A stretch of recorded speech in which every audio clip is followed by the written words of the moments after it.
Hey everybody, welcome to part 4 of the Tascam DP-008EX complete tutorial, where I'm encyclopedically cataloging every function on the Tascam and timestamping each one of those functions so that you can look it up and work your machine. Today we're going to be making tracks, and I'm going to do some multi-channel recording, and we're going to start out like you often do with drums, and we're going to do it in stereo. So we're building a song here. I've got a 57 and a beta down there in the kick hole and a couple of overhead condenser mics. And how am I putting 4 mics in the Tascam, you ask? Well, I'm putting it through a submixer, which you've probably seen me do in other videos. This is Z. And I can adjust the levels and the panning and everything in advance.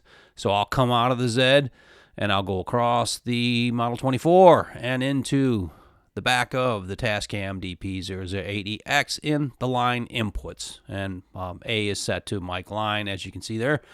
And we're going to set the inputs. So what you do is you go into inputs and you go external input line. And in this case, it's on low because low is good enough for the gain staging on it. So we've talked about that in other videos.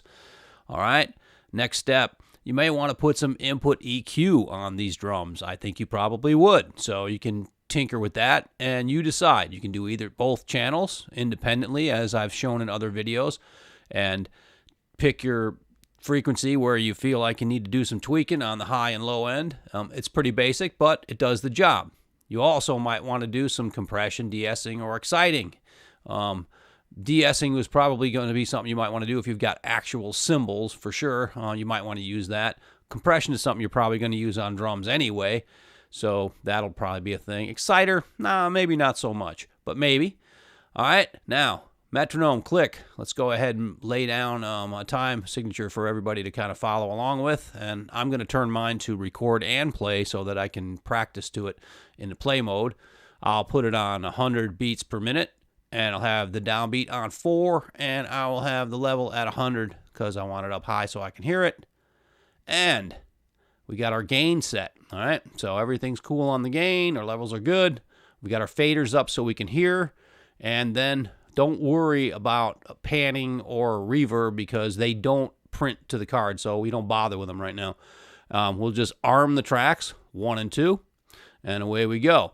All right, so you press down, record, and press play. 1, 2, 3, 4. You can hear the click in the background there. You wouldn't know it by how I'm playing, but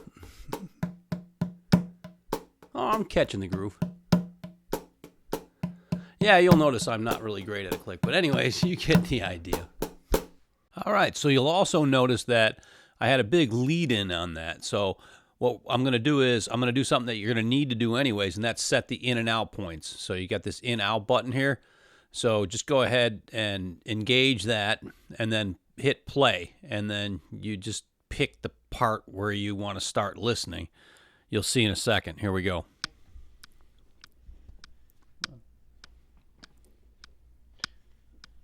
Right here. There you go.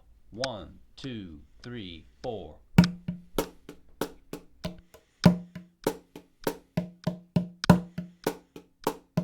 Wow, I'm bad at a click. There, I'm on it now. And then hit the out. There. All right, so now you got your in and out points set. So what you can do is you can like hit repeat, say. For instance, let's just get out of here. We'll go home. Watch, I'll hit repeat and see what happens.